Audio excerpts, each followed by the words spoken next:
Hola, ¿qué tal, futbolfieros? Bienvenidos a esta tarde de lunes, día 29 de diciembre del 2025, para el programa número 24 de la 23 de la decimocuarta temporada de Football Fever. El programa 24 ya será en 2026, ya será el próximo. Este es el último del año y hoy somos más personas, o somos cuatro, a veces somos dos principalmente, pero hoy somos cuatro. Recuperamos de vuelta por aquí con una camiseta sudafricana a Santiago Tricarico. ¿Qué tal? Bueno, muy buenas tardes a todos. ¿Cómo andan? Sí, hoy estamos con la del Kaiser Chiefs, un poco en homenaje, ¿no?, a esta Copa Africana que se está jugando. Pero bueno, sí, nos hicimos un lugarcito con todo el trabajo y bueno, acá estamos presentes para hablar un poquito de fútbol. Tenemos un poquito más abrigado, dada la diferencia de temperatura quizás al bueno de Chaparret, hoy con la camiseta de uno de sus equipos, que luego nos comentará cositas. ¿Qué tal, Chapa? Hola, muy buenas. No es que haga más frío o menos, sino que esta casa está así en el Polo Norte y lo que decir es muchas felicidades a Santi Tricarico, que ha cumplido esta semana años, tampoco más mayor, pero más experiencia y sabiduría. Ha hecho la típica Bueno, muchas gracias. del sándwich, ¿no? Te hace un helago, te mete el palo y te hace otro helago. Sí, sí, 29 añitos, ya casi llegando a los 30, pero bueno, lo llevamos como podemos, bien, contento. Una fecha complicada, ¿no? El 24 de diciembre, pero bueno, una fecha que a mí la verdad que me gusta cumplir, me gusta mucho todo lo que es la Navidad, antes en calor, cuando vivía en Argentina, y ahora, bueno, una Navidad un poco distinta, ¿no? Con el frío entre comillas, porque acá en Sicilia no se sabe lo que es el frío, no existe el frío. Pero bueno, con un poco menos de calor que lo que era en Argentina, que hace 40 grados en Argentina en este momento. Ah, qué bien. Temperatura idónea. Bueno, y tenemos hoy de invitado a Pepe Grau, que para algunos que lo conozcan, conduce junto a más personas el podcast de Inmensa Minoría, que luego comentaremos más cositas, pero tenemos aquí a Pepe, conocido para nosotros como nuestro reportero del Newcastle. Eso sí que es el norte. ¿Qué tal, Pepe? Pues aquí con camiseta de Liverpool, para que veáis, para romper ya los esquemas de las 93-94.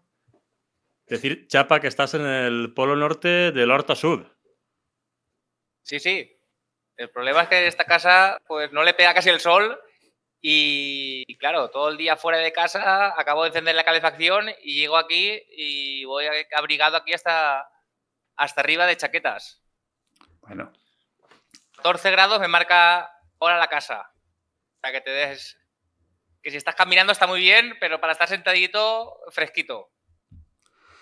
bueno, por suerte no es Fargo tampoco, así que podemos estar en temperaturas aun con una sudadera y tal. Y además, siempre cogeremos un poco de temperatura hablando aquí de nuestros equipos porque estaremos o más contentos o más enfadados. Y eso ya nos pone en otro contexto.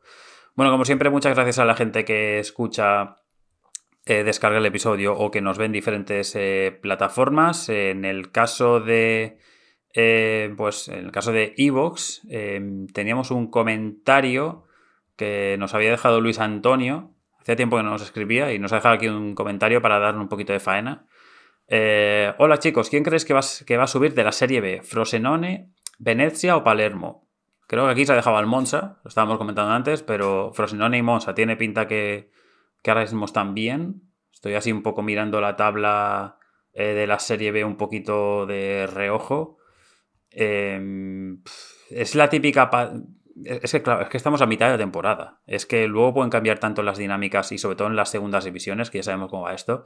Lo mismo ahora de repente aparece el Catanzaro, que lleva 5 victorias consecutivas y se mete en la pelea por el top 3, por así decir. Y ya sabemos que suben dos esperan la eliminatoria final de playoff y entre los 4 primeros, del quinto al 8 es cuando hay la primera eliminatoria a un partido. Entonces queda bastante. Santiago, tú que estás en la zona sur, hablabas antes un poquito del tema de Palermo. No sé qué opinas. Sí, a ver, por un lado me gustaría que descienda Palermo porque creo que es un equipo importante, una historia, ¿no? Pero por el otro, como les comentaba antes, me gustaría que no ascienda porque el Catania, el clásico rival no siciliano, está a un pasito de ascender también de la C, a la Serie B, así que estaría bueno el año que viene tener un Catania Palermo, va a poder vivirlo en el estadio, ¿no? Porque dicen que es una cosa increíble, así que me gustaría que se quede un anito más el Palermo y después, ¿por qué no? El año que viene, que asciendan los dos equipos sicilianos a la Serie A. Ujú. Bueno, Hubo un tiempo, ¿no? Que estuvieron 3 en Serie A, ¿no? Era Catania, Messina y Palermo, o intercambiaron y hubo ahí Sí. varios derbis sicilianos. Sí, exactamente, los tres estuvieron en Serie A al mismo tiempo. El Catania, que además, yo como argentino, un equipo que seguíamos mucho, ¿no? Porque el famoso Catania de los argentinos, con Simeone como entrenador, con Cholo Simeone como entrenador, y tantos jugadores, un momento que llegaron a jugar 11 argentinos al mismo tiempo. Así que un equipo, bueno, histórico, ¿no? También, junto con el Palermo. Bueno, pues no sé si un equipo del cual hay una bufanda por ahí atrás y que hagan este fin de semana le va a dar. Me da a mí que no, pero nada es imposible en este deporte, así que quién sabe. Pero bueno, esto por un lado, en la pregunta que nos hacía Luis Antonio, de la Ligue de Troyes, yo creo que seguro, y Saint-Étienne o Reims. Hombre, por preferencia diríamos aquí Saint-Étienne, chapa, pero Les lo de Verts. Troyes seguro tampoco es tan seguro, ¿eh? Troyes es uno de los favoritos.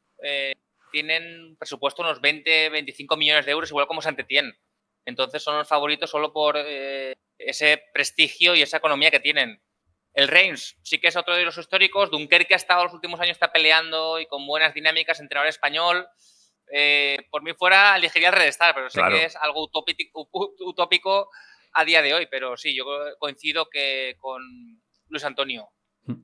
Y en Championship, Coventry, Middlesbrough, Hull City o Preston. Estos son los 4 que dice, pero es que luego peléate tú por esas plazas, porque es verdad que el Coventry tiene una buena ventaja, el Middlesbrough también ahora mismo un poquito, pero luego tienes por ahí a Ipswich Town, está el Bristol City, al Millwall no hay mucho interés para que suba, pero está por ahí. ¿Quién no te dice que se puede animar al carro algún equipo que ahora mismo está en la mitad de tabla, pero que se puede meter quinto o sexto y luego dar la campanada, o con algún fichaje que hagan ahora en invierno, o alguno de estos que pierda un jugador que sea bueno, que también ha pasado alguna vez, que pierdan a alguien porque te reclama el de la Premier, etcétera? A ver, lo que decíamos, si todo más o menos sigues el curso y ahora mismo justo estamos en la mitad de la liga, faltan 5 minutos, que me va a llegar la alerta ahora, para que empiece otra jornada de Championship. Ahora ya no es la jornada de los martes, ahora ya es jornada incluso en previo programa. Pero ahora justo estamos en la mitad de la temporada, porque se han disputado 23 partidos y son 46 jornadas. O sea que ya puedes hacer una pequeña comparación de la situación. Pero el Coventry City de Frank Lampard sí que es verdad que tiene que haber un descalabro guapo para que no suba. Yo no domino mucho la Championship y espero que el año que viene tampoco dominarla. Luego entraremos también en detalle, muy bien. Siempre es lindo, ¿no? Cuando suben equipos nuevos. Y será bueno que el Coventry suba, no que se repitan, que lo mismo que bajan el año anterior, vuelvan a subir. Parece que al momento no hay mucha posibilidad de que eso pase, pero bueno, está lindo, ¿no? Luego decía, no, si la pregunta de Luis Antonio era larguita. ¿Y cuáles son vuestros equipos favoritos en Champions, Europa League y Conference? Para él, el Bayern y el Arsenal, Aston Villa o Betis y Crystal Palace o Fiorentina. Esas son mis 3 finales. Un saludo y gracias. Se podrían dar perfectamente sin que sea algo muy descabellado. Siempre va a haber algún equipo medio outsider que se va a meter en semis, sobre todo más de cara en Europa League y en Conference, que es más habitual. En Champions sabemos lo difícil que es que un equipo que no esté ahora mismo en la terna de los 6-7 primeros o candidatos, que no esté ahí. Estamos hablando de los top ingleses, 2-3 españoles, algún italiano, el Bayern, etcétera, el PSG. Es difícil no decir ninguno de estos en Champions. Y en Europa League y Conference sí que me parece un poco más arriesgado. Lo de la Fiorentina sí que sería un poco sorprendente, viendo el panorama que tiene ahora mismo el club viola. ¿Quién no te dice que está por ahí el Rayo? A ver cómo le va la liga al Rayo y cómo van las competiciones en el caso de la Conference. Y, hombre, para el Betis, después de perder la final de Conference, entrar en una final de Europa League sería la leche. Sí, yo creo que para la Champions los ingleses yo creo que son grandes favoritos. El Bayern también, si la Liga la tiene medio clara, puede dedicarse solo a Champions. Ese es el hándicap que tienen los ingleses. Y en respecto de Europa League, yo con el Aston Villa yo creo que es de los grandes favoritos. Pero claro, se puede despistar en Liga, lo que comentamos. Pero bueno, estos equipos, tanto Villa, ingleses o Nottingham Forest, pueden permitirse el lujo que hasta cuartos de final prácticamente con el equipo B pasan rondas. Entonces eso les favorece. Y me gustaría que algún equipo italiano, la Roma, pudiera hacer algo. Me gustaría. Y en Conference, bueno, el Rayito siempre cae bien. El Strasbourg también es otro de los equipos que hace 1000 años que no rascan nada. Y la Fiorentina no está mal tirada si al final de liga están salvados, tienen encarrilada la liga, no como ahora, y pues puede la Conference, esa es su competición, ¿no? Que siempre la han perdido y a ver si algún año le toca tocar el metal. Sí, la Fiorentina tendrá rival del cruce que tenga primero, que el sorteo me parece que era en enero. Y su primer rival va a ser o Jagiellonia Bialystok o el Omonia Chapa de Chipre. O sea que esa es la primera piedra que tendrán que pasar. Y a partir de ahí, el resto. Yo creo que si bien en estas del Newcastle, en estas competiciones, una vez que... Espera, Santiago, dale tú. Pero vamos a la Conference y luego ya seguimos con Champions. No, decía de la Conference, yo creo que el Fiorentina, si bien estas competencias, una vez que vas pasando, ya es, bueno, te vas encontrando cerca del título y obviamente te ilusionás.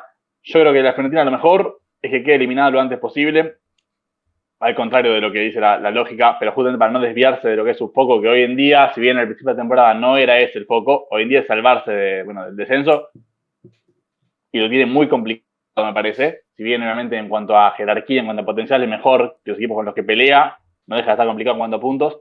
Yo creo que su pelea hoy tiene que estar ahí, tratar de sumar en la Serie A y salvarse del descenso, y después se verá lo que pasa en la Conference, ¿no? Que yo lo veo mejor al Palace, en ese sentido. Ya. Y ahora le preguntaba a Chapa a Pepe el tema del Newcastle en Champions. Actualmente estoy mirando duodécimo, 10 puntos, pero claro, es que está todo apretadísimo y quedan 2 jornadas. Bueno, yo creo que sí que se van a clasificar, ¿no? Al menos para la ronda previa esta de octavos, ¿no? Y luego depende, a ver, el tema está en que el Newcastle es muy irregular, pero los días buenos es muy bueno. Y es capaz de defenderte muy bien, a cualquier equipo le puede defender y bueno, es un momento de empezar a ilusionarse un poco, ¿no? Con que eso puede pasar. Sobre todo porque en la liga hay poca ilusión, viendo cómo está el tema. Y es un equipo que está muy rodado, muchos años, gente muy buena, que estarán extra motivados en Champions, como Guimaraes, que arrastrará un poco a su amigo Joelinton. Y hay mucha gente muy buena que si en Liga no está tan bien, puede ser que se centre mucho más en Champions, ¿no? Yo tengo mis esperanzas, vamos a ir viendo, pero estoy esperanzado. Pues nada, a Luis Antonio espero que le hayamos un poco resuelto nuestras dudas de diciembre. Porque luego en febrero igual tenemos otra mentalidad con algún que otro equipo. Y esto sabemos que es así. Así que, pues nada, Chapa, si te parece, nos pasamos un poco al apartado de noticias o de cosas que han pasado estos días. Pues pasamos que el Citigroup se despide de su activo indio. Al final en Mumbai City había mucha incertidumbre y al final pues se quita de su cartera en plan de que no le da rédito. Pues esto va así, que eres un mero número y cuando no rindes pues se olviden de ti, ya has hecho el mal, en este caso en la ciudad de Mumbai, y si te he visto no me acuerdo.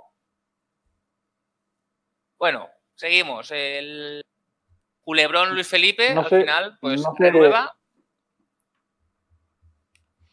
¿Sí? No, decía Chapa, no sé si tendrá que ver, pero la Superliga India está en unos problemas económicos para sustentarse, ¿no? Para reiniciar. No sé si tendrá algo que ver o no, pero bueno, quizás viene un poco por ahí la mano. Sí, puede ser. Bueno, Luis Felipe pues se queda en el Flamengo, que sonaba para un equipo grande, y de momento pues se queda en el proyecto y frena pues toda la rumorología que tenía él y Jorge Méndez de elevarlo a otro club europeo. Me parece lícito que se quede en el equipo que ha conseguido la Libertadores. Luego, el fichaje, ya tenemos Darío Benedetto, Santiago, que se marcha para el Danubio, o sea que delantero de 35 años y pasado glorioso en Boca y Marsella. Sí, tuvo una primera etapa muy buena en Boca, ya por el 2018, 2017, pero después, bueno, cuando volvió, la verdad que le fue bastante mal y a partir de ahí hizo desastre en todos lados, jugó en Newell's, no hizo ni un gol, jugó en Libertad, en Paraguay tampoco, así que es un jugador que viene de capa caída. Vamos a ver si puede levantar un poco ahora en Uruguay. Pues le veremos ahí. ¿Te acuerdas de Muchacha Dainui, Javier? Hombre, por supuestísimo. Pues a sus 37 años que vuelve al Vissel Kobe. O sea que al final, fichaje, estaba en el Sinzu Pols y el jugador del Betis, Eibar, Alavés y Eintracht, entre otros, pues que aún sigue en pie. También tenemos el de Anselmi, Santiago, nuevo entrenador de Botafogo, un entrenador que vino con mucho cartel. En Portugal no acabó de cuajar en el Porto y ahora vuelve a Sudamérica.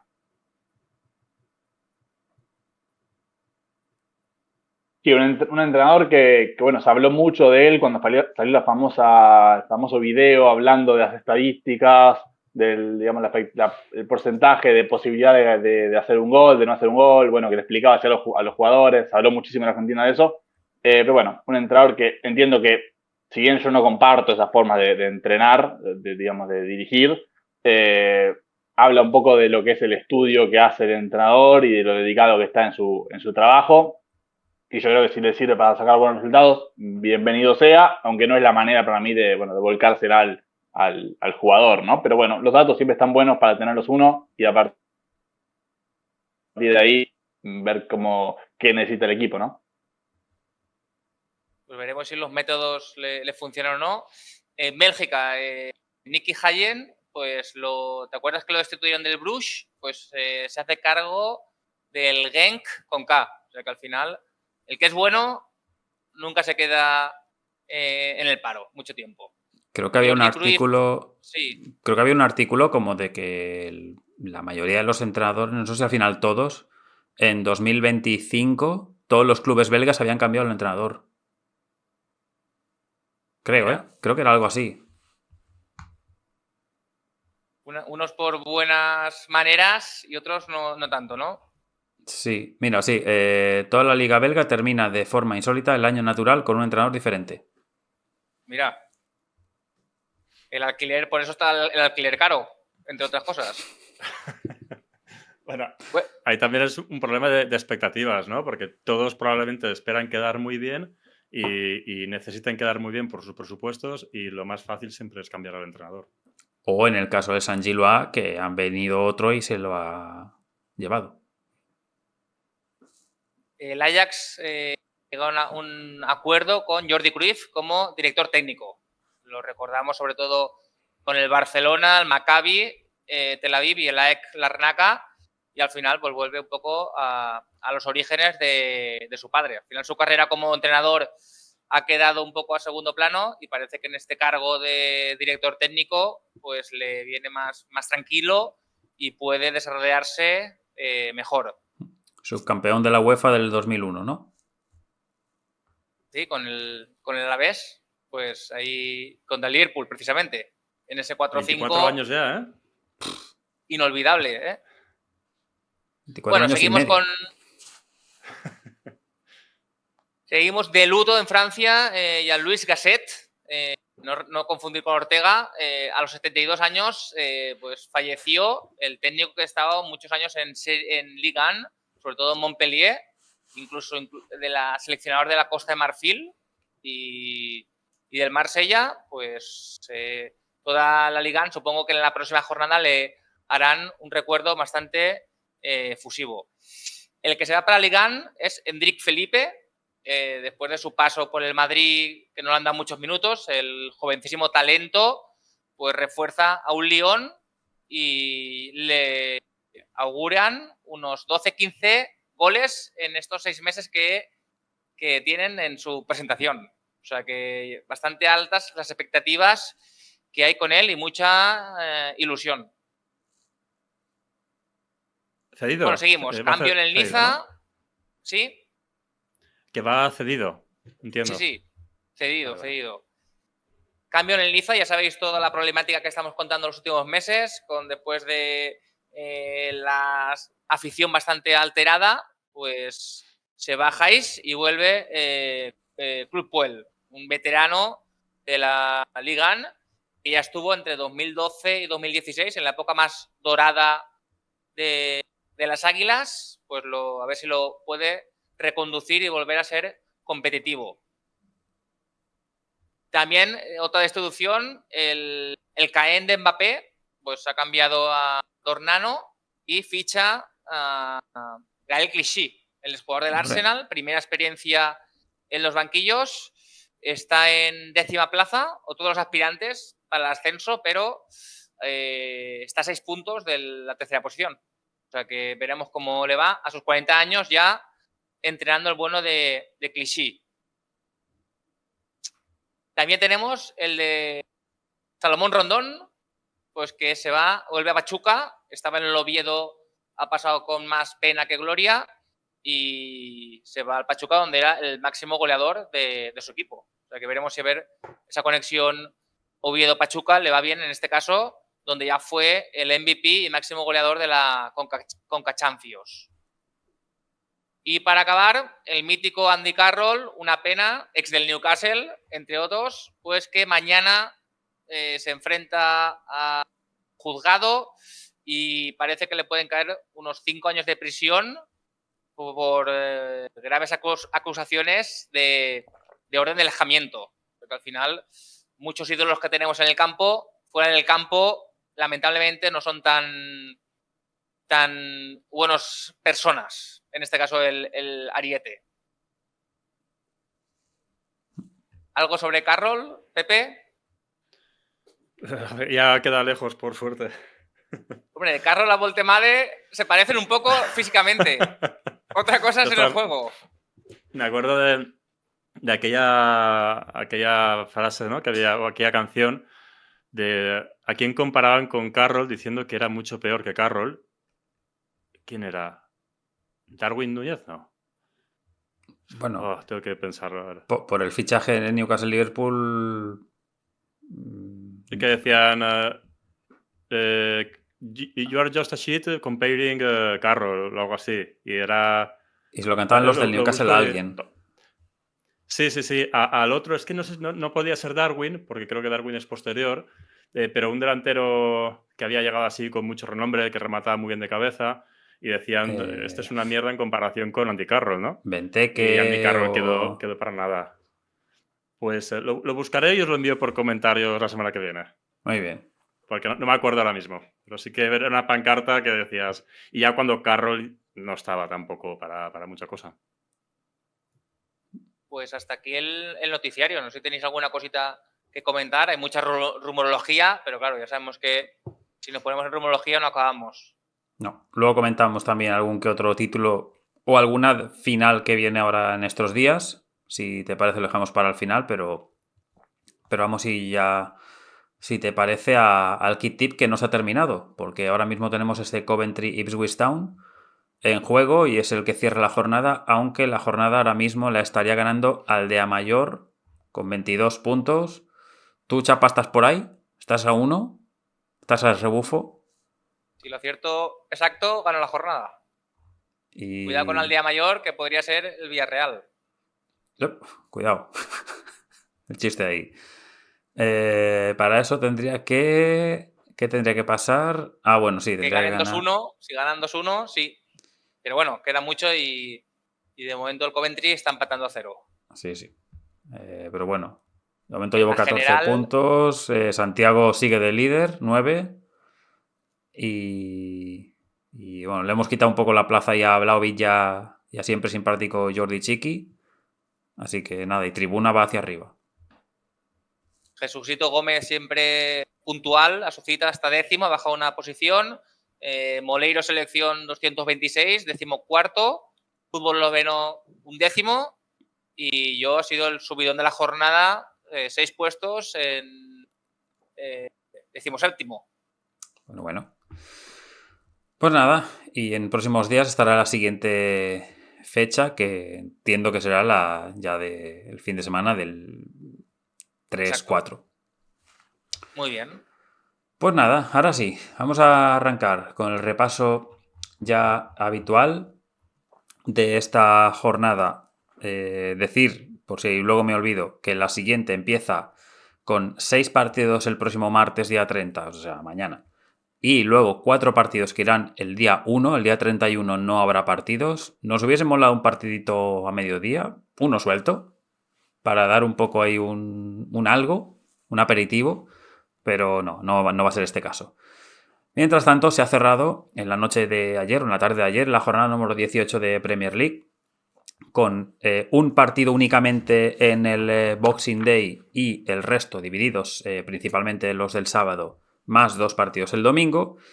Pues y ya que tenemos aquí a Pepe, pues vamos a hacer un poco, ya que fue Boxing Day y escogieron ese partido para el Boxing Day, Manchester United 1, Newcastle 0. He de decir que para mí, como partido y tal, la verdad que me decepcionó. Yo pensaba el típico, digo, esto va a ser un 3-3, viendo lo que está pasando en Old Trafford últimamente, partido loco y tal, y a mí me dejó un poco sensación de que podían haber pasado más cositas, pero bueno. 1-0 por parte de los Red Devils, en un único partido, como digo, de día como tal del Boxing Day. Los locales que tenían bajas, el Newcastle que partió con el mismo 11. Buen partido de Lewis Hall, que en varias ocasiones le vi avanzar bastante bien con el balón, haciendo algún que otro slalom y con algún que otro disparo. En el minuto 24 llegaba el gol del partido, obra de Patrick Dorgu de volea, tras un despeje desde una acción tras un saque de banda. Un Dorgu que, por cierto, no hizo de carrilero izquierdo, sino que hizo más bien de una mezcla de interior derecho, porque el United salió con defensa de 4 y partía el jugador danés desde la banda derecha por delante de Dalot. Y una primera mitad donde el Newcastle empieza bien, pero el Manchester United empieza un poco a ir dominando un poquito el tramo y suavizando esa parte. Y en la segunda mitad es más bien un poquito lo opuesto. El Newcastle es quien lleva un poco el control del juego, más allá de que hay un larguero de Sesco, otro también de Lewis Hall. También hay ocasiones de Gordon, en ese caso 2 que tiene el 10 del Newcastle y un tiro bueno, una ocasión que tiene Dalot, que se va un poco por arriba. Pero más allá de eso es posesión del Newcastle, pero sin generar tampoco demasiado peligro. Lamens, yo creo que en el partido tiene 1 o 2 intervenciones a destacar. Y lo que decía al final el dato, Manchester United sigue siendo el equipo que más gana en el Boxing Day, el Newcastle el que más ha perdido en un Boxing Day. Por cierto, Bruno Fernández va a estar de baja, decían como 4 partidos más todavía. Y desde 1984 a los Red Devils, cuando van ganando al descanso, no les remontan. Pepe, voy contigo. Sí, este dato me sorprendió muchísimo, ¿eh? Cuando lo dijeron ahí en la retransmisión. Dije, ostras, desde el 84 es mucho, ¿eh? No, luego no lo comprobé, digo, porque a ver si va a estar mal este dato. Me parece una barbaridad, ¿eh? Yo hice tal cual, yo lo cogí, me lo dijeron y yo dije, sí. Me lo apunto. Pero tampoco pasó el viernes. A ver, me pareció que tengo aquí el reporte como si se lo hubiera escrito a Chapa. O sea, si queréis os lo... Adelante. Os lo leo. Vale. Alguien viendo los partidos del United podría pensar que cómo es posible que Rubén Amorín continúe. La misma pregunta, si mira las estadísticas, la misma persona, si mira las estadísticas, se dará cuenta de 2 cosas. No lo pueden tirar, 1. Y 2, ¿qué es jugar bien al fútbol? Porque el United es el equipo con más expected goals del campeonato. y según los expected points, debería ir tercero este viernes de Boxing Day tras ganar a los Magpies. Va quinto, que tampoco está mal. Caso similar es el del Newcastle, que esta misma noche de viernes va 11º, pero debería llevar 5 puntos más e ir sexto. Ninguno de los dos está transmitiendo buenas sensaciones, pero los dos tienen buenas excusas. Buenas excusas de las que se inventaron para que nadie tuviera la culpa. El United, una plaga bíblica de lesiones. Mbeumo, Maguire, Mainoo. Los Toons están yendo toda la temporada a remolque de un sueco prófugo que parece ser que no estaba funcionando en su nuevo equipo y que era quien solucionaba los malos y los peores partidos en la 24-25. Aquí, la ley de la conservación de la masa de Antoine de Lavoisier dice que la materia no se crea ni se destruye, solo se transforma. Pues bien, no pasa lo mismo con el talento y con los goles. Ni las urracas han marcado lo que solían marcar en aquellos días de Sueco y Rosas, ni Isaac estaba ni de lejos en sus cifras habituales. Por desgracia, esta temporada ya no lo podrá arreglar Isaac. Veremos si lo arregla su antiguo club. Entonces, esto es lo que él había escrito para Chapa. Él lo lee con más gracia que yo. Pues, Vaya poeta. Bueno, y viendo lo que era el partido, lo que comentaba Javier, sí que algunas cosas que vimos diferentes, ¿no? Ves que Lewis Hall se metía como un carrilero por dentro que llegaba hasta segunda punta en muchos momentos. No funcionó demasiado. Ves que intentaron, creo que abrir más el campo de lo que suele ser habitual, imagino que para que hubiera un poco más de espacios por dentro, para que solamente cuando está Casemiro y Ugarte creo que eran, ¿no? Al abrir, crea más espacios, intentar dominar por ahí el juego. No funcionó. La verdad es que creo que jugaron a algo ligeramente diferente de lo que suelen hacer, pero no funciona demasiado. También te digo, el gol de Dorgu es un golazo. Al final es una genialidad, le sale, esa sale muy poco. Incluso Ramsdale la llega a tocar.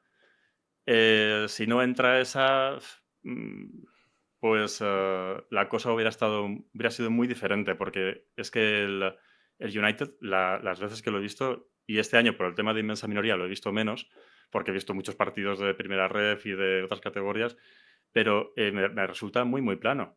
Y en el partido contra el Newcastle fue lo mismo. Al final es un equipo que está un poco a verlas venir, a ver que, como los primeros 60 minutos de Aston Villa, esperando el fallo del rival, a defenderte bien y ver qué pasa, ¿no?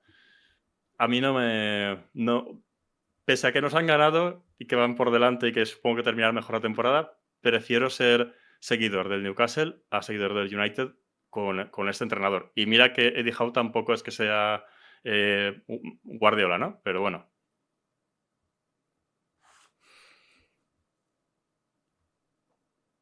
Sí, la verdad que comparto. Lo que pasa es que yo creo que acá hablo un poco de lo que es el Manchester de esta temporada y, no sé, hablemos de 10 temporadas atrás, ¿no? Porque, bueno, está en la misma sintonía. Un equipo que le cuesta mucho todo, que por momentos juega bien, es muy irregular, por momentos juega bien, por momentos es un desastre. Y yo creo que cuando se encuentra ganando un partido difícil, porque Newcastle, si bien mirás la tabla y decís, es un partido que lo tendrías que ganar, es un equipo que tiene buenos jugadores. De hecho, yo al principio de la temporada dije que era uno de, no te digo los candidatos, pero un equipo que le faltaba un 9, le faltaba jugando Woltemade.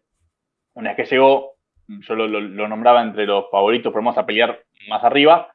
Pero bueno, en el segundo tiempo, justamente por todo esto que estoy diciendo, para mí se metió muy atrás, demasiado atrás. También el Newcastle realmente juega, lo fue empujando y yo creo que terminó tomando riesgos. En este caso les sirvió, pero lo dice Pepe, que la verdad que es necesario sufrir tanto y meterse tan atrás cuando tenés jugadores para jugar. Yo creo que el cambio que hace Amorim metiéndolo a Circe por Sesco fue un cambio errado, porque a partir de ahí, pues sobre todo cuando el Manchester no atacó más, le costó mucho, le cuesta mucho a Circe, que es un jugadorazo, pero me parece que le termina costando en los momentos en los que los pone. Así que bueno, ahí está el resultado. Termina siendo una victoria importantísima, no sé si del todo merecida, pero es una victoria al fin y importante, ¿no? para este presente del United. Sí, una cosa solamente, como excusa, diríamos, del United de no ir a por más a por el partido, es la cantidad de bajas que tenía, ¿no? Y si ves, por ejemplo, la plantilla, pero estaba el central este de 19 años, Haven, no sé cómo se pronuncia, Sí, Heaven, como cielo, entiendo. Puede ser. Al final dices, joder, pues cumplió bastante y no estaba en Beumo, que hubiera sido un partido muy distinto. Bueno, teniendo tantos partidos por en medio y con tantas lesiones, entiendo pues que tienes la suerte de que Dorgu le entre esta, pues que te quedes un poco a encerrarte un poco. Pero bueno, nada, que no empezó bien el finde. Yo creo que es el primer buen partido de Heaven, porque los otros había hecho algo irregular, titubeante, y en este un partido más serio del joven central. Mira, tenía dos comentarios aquí que no me había que me he olvidado de poner aquí en la descripción. Uno de ellos es, cuando acaba el partido, supongo que lo viste, Pepe, cuando van a la esquina donde están los aficionados del Newcastle, ves a Bruno Guimaraes aplaudiendo, el resto aplaudiendo, pero Bruno Guimaraes aplaudiendo, pero maldeciendo, como diciendo, no me creo que no hayamos sacado ni siquiera el empate del partido, porque lo veías como desquiciado, como diciendo... Hemos hecho suficiente como para haber rascado un punto ante este Manchester United, que al final es lo que acabas de decir. Tenía muchas bajas, tiene muchas bajas, también las tiene el Newcastle en tema sobre todo defensivo, más los que se hayan podido ir, en el caso del Manchester United a la Copa África, creo que eran 3 jugadores, pero más allá de eso, por cierto, 45 minutos de nuevo para Jack Fletcher, para uno de los dos hijos de Darren Fletcher, el otro todavía no ha debutado.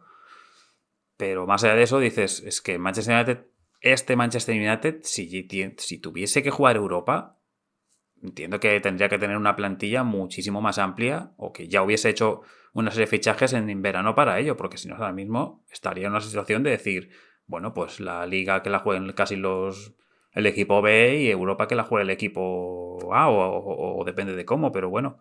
Y luego otra cosa que no entiendo el por qué, y no sé si tú me lo sabrás decir, Pepe, el hecho de, pero ¿por qué no pones a Jan Visa con Voltemade? Es que el cambio siempre es el mismo, es uno por otro. O sea, nunca creo que hayan... no sé si han coincidido los dos. Yo creo que no es, que es un tema físico, no creo que sea por otro motivo. Porque creo que los dos podrían funcionar bastante bien. Ahora, también te digo, si jugaran los dos, Eddie Howe tendría que jugar a algo distinto de lo que ha jugado las últimas temporadas. Porque Voltemade no es un perfil tipo Joelinton que te pueda, en fases sin balón, que te pueda jugar como un medio centro muy defensivo, ¿no? Entonces, ahí tendría que inventar algo un poco distinto. Visa, pues de entrar, claro, yo lo veo más entrando por Murphy o por Gordon, no, pero a lo mejor por Murphy más a la derecha y en este Newcastle, ¿eh? Pero bueno, no sé, es que pienso un poco eso, el hecho de decir, no le estás probando a los dos, a tus dos fichajes de esa temporada, más los que ya funcionaban el año pasado, más, evidentemente, un Joelinton que venía un poco ahí tocado de lesión, pero es eso, es que a Eddie Howe le cuesta muchísimo hacer cualquier cambio. O sea, siempre es más o menos igual. Si traen un jugador nuevo, siempre entra poco a poco. Si tienes algo que te empieza a funcionar, vale, sé que me va a funcionar, pero lo voy a ir probando muy poco a poco. Y por eso es que le funciona. Por ejemplo, Murphy siempre ha estado ahí y ha continuado jugando y ha tenido más minutos de los que hubiera tenido con otros entrenadores porque a él le ha funcionado haciendo ese trabajo, ¿no? Joelinton lo mismo. Ya hay temporadas que digo, bueno, yo a veces pienso, y si no estuviera, igual sería un buen sitio para otro jugador más creativo, ¿no? Pero a él le funciona y como bloque funciona muy bien. Es muy estable, muchos años lo mismo y esto crea buenas sinergias. Pero es verdad que a ver, el año pasado muy bien. Este año creo que el tema de Isaac lo descompensa todo. El año anterior a este pasado, o sea, hace 2, fue el tema que se le cae por la defensa al equipo, por las lesiones de Trippier, el bajón muy fuerte que tuvo también, hubo varias lesiones en defensa. Cada año ha tenido algo por lo que se puede justificar el no ir tan bien en Liga como se debería, ¿no? Pero bueno, a ver cómo va enganchando los siguientes partidos y sobre todo creo que la esperanza es la Champions, al menos para mí. Bueno, al final, buen nivel. Lo último. No, destacar, sobre todo, bueno, yo como argentino, el gran partido de gran nivel en este retorno, ¿no? Esta vuelta de Lisandro Martínez, que es una pieza importantísima para el Mundial. sobre todo pensando en eso, después una lesión larga, como volvía, bueno, yo creo que fue uno de los mejores del partido, ¿no? De la cancha.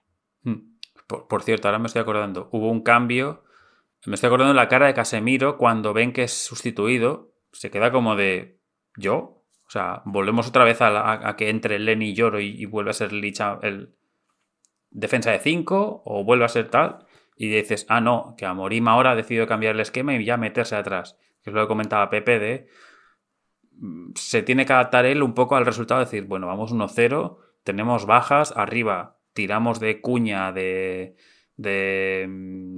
Sesco lo cambian en el minuto 60, a Mason Mount al descanso, o sea, los cambios que tiene que ir haciendo y demás. Sigue jugando bien de lateral derecho Luis Miley, que no le puedes pedir al chaval tampoco nada más, de que te rinda ahí y que defienda lo que pueda. Y seguía con el Newcastle con la baja de Pope, que estaba en el banquillo. Hay un momento donde Ramsey parece que tiene como un momento muscular que parece que él tiene que cambiarlo, pero al final aguantó. Pero bueno, se supone que Pope, no sé si en el siguiente ya o al otro, digo yo que volverá. Ahí hubo un momento de miedo, porque dije, yo de repente digo, ostras, como se lesione Ramsdale, entra el otro con tocado de la ingle también, si se lesiona, y no tenemos a Camarasa para que se ponga como en aquellas épocas del Valencia, ¿sabes? De portero. Camarasa era un jugador que, mucho antes de que tú nacieras, Santiago, que cuando hubo alguna vez, no sé si un par de veces, que el Valencia se quedó sin portero y se puso de portero Camarasa. Y creo que recordar que lo hizo bien. Yo era un niño, no estoy seguro. Bueno. Pero hubo un momento ahí de miedo con lo del Newcastle. Y decir una cosa... Sí, una cosa malas dile Voltemade, ni que sea métete de portero, que al menos alto eres. ¿no? Sí. Abre los brazos, tienes que parar casi todo ahí. Sí. Del United, comentar de Casemiro, que me parece que un jugador que no lo está haciendo nada bien. Ya los últimos años, que es una de las... Pero es que lo comentaba Axum, que es el segundo entrenador del Mjällby, que luego si hablamos del Mjällby, que pasó por el Arsenal para formarse, por el Ajax, y es uno de los mayores especialistas del mundo en escaneado visual de jugadores. Él va viendo dónde están mirando los jugadores en cada momento del partido, ¿vale? Y decía que una de las cosas terribles del United, porque él es muy fan del United, Axum, es que el escaneado visual es fatal de los mediocentros. Dice que de Casemiro, que es terrible, que siempre lo ha sido. Que dice, y le dicen, ¿y tú lo arreglarías si fueras al United? Dice, claro. Dice, si es que Amorim es malísimo. Dice, los extremos tienen que estar mucho más arriba. Los mediocentros no están jugando bien. Y da una serie de razones. Esto es una entrevista con la BBC, que es buenísima por YouTube, de 15 minutos, si la queréis poner. Nada, como toque así exótico con lo del Mjällby. Bueno. Y para acabar... Pasó una vez, cortito.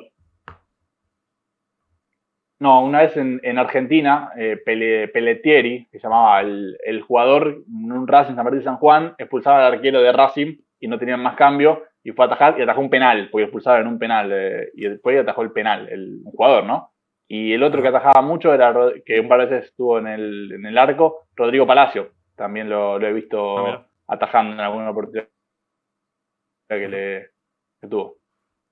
Para comentarle a Pepe que tenían un jugador español, jerezano, Antoñito Cordero, que creo que te lo nombré, que estaba cedido en Bélgica, pues ha roto su cesión y parece que vuelve cerquita de casa, y el Cádiz está en España para firmar su nueva cesión hasta final de campaña y estará ahí en la hipertensión, por si a lo mejor te ves algún partido. Pero estaba viendo los números que ha hecho en Bélgica y sí que en agosto jugó 20 minutitos, pero a partir de septiembre jugó 6 minutos en 4 partidos, o sea que era el último cambio para perder tiempo. O sea que el internacional sub-19 español, pues al final a ver si reconduce un poco su gran talento y le puede servir en un futuro al Newcastle. En inmensa minoría difícil que lo vea porque está en segunda división y eso nos queda muy arriba. Pero a quien puedo ver es Amo Sidibe, que es un jugador del Newcastle, es de Mataró, es español, de origen gambiano. Se fue a las categorías sub-19, sub-16, sub-19 del Bradford City. De ahí lo ojearon tanto Leeds como Nottingham el año pasado, pero se anticipó el Newcastle a última hora. Se lo llevó y lo ha cedido al Conquense. Y está jugando en el Conquense este año. Mo Sidibe. La primera con él, la segunda con él. Joder. Manu Koné. Bueno, pues nada, hemos hecho un casi especial Red Devils Magpies, un poco ya que estaba por aquí Pepe para hablar más de este partido, pero bueno, ahora vamos al ritmo habitual del resto de la jornada. Nos vamos con el equipo líder, con el Arsenal, que le ganó 2-1 al Brighton, un Arsenal que durante la semana, el día 23, pasó en la tanda de penaltis ante el Crystal Palace en un partido que acabó empate a 1 y se fueron hasta el octavo lanzamiento de cada uno, y ahí Lacroix, que se había marcado en propia, fue quien erró el lanzamiento y dio el pase a los Gunners. En el partido, pues hay que decir que el Arsenal también tenía bajas en defensa de nuevo, porque Timber se lesiona durante días antes en el entrenamiento y Calafiori en el calentamiento. O sea que aquí tuvo que jugar Rice y Luis Skelly de laterales. Mitoma era baja por enfermedad. Y como digo, un partido que el Arsenal se llevó por 2-1. Primero se adelantaron los locales con el gol de Martin Odegaard desde la frontal del área, gol en el minuto 14 de partido. No marcaba hacía 21 meses el jugador noruego de local. Verbruggen tiene una acción donde atropella a Gyökeres, no sé si lo habéis visto, pero bueno, intenta ir a despejar un balón, lo atropella. Lo que pasa es que lo bueno para él es que está escorado en la banda y eso es únicamente amarilla, no había opción de que fuese roja. Y más allá de eso, tuvo alguna buena parada el portero belga. Bueno, belga o neerlandés, no me acuerdo si es belga o neerlandés. Y luego en la segunda mitad, el autogol de Georgino Rutter para hacer el 2-0 en una acción de un córner en el 52, y 12 minutos después, al 64, el 2-1 de Diego Gómez tras un tiro de Ayari que se va al poste y que en el rechace acaba marcando el jugador del Brighton. Volvió Gabriel Magalhães de la lesión, hubo una muy buena parada de David Raya sobre Minté. Martinelli tuvo opción de hacer el tercero y bueno, los expected goals 2.80 por 0.80 con 24 ocasiones del Arsenal que fueron superiores, pero que solo anotaron 2 goles y acaban celebrando el triunfo pidiendo un poquito la hora.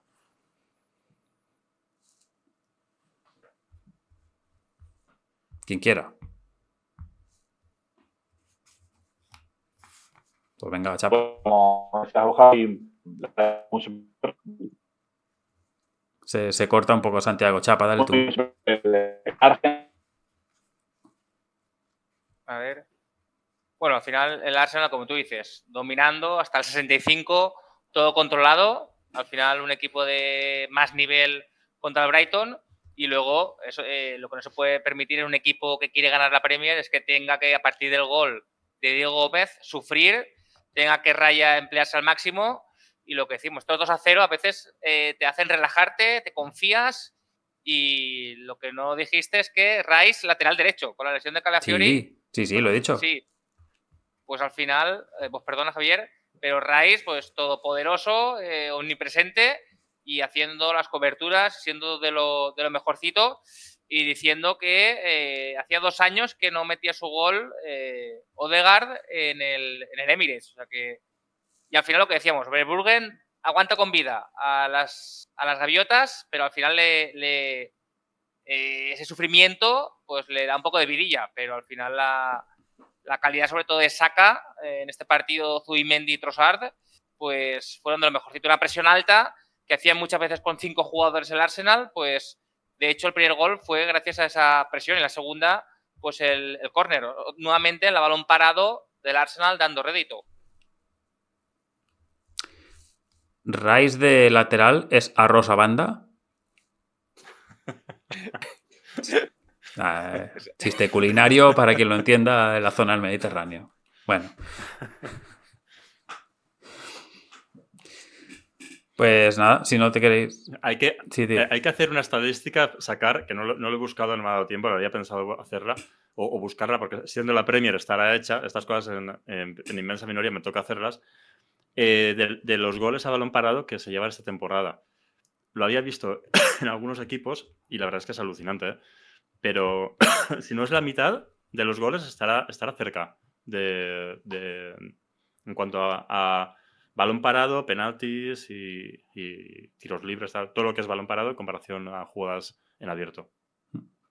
Nos saluda Alberto, fútbol esloveno, dice: un saludo a todos, os escucho con la gripe que ha cogido a toda España en algún momento de las vacaciones. Espero estar a tope para el lunes próximo.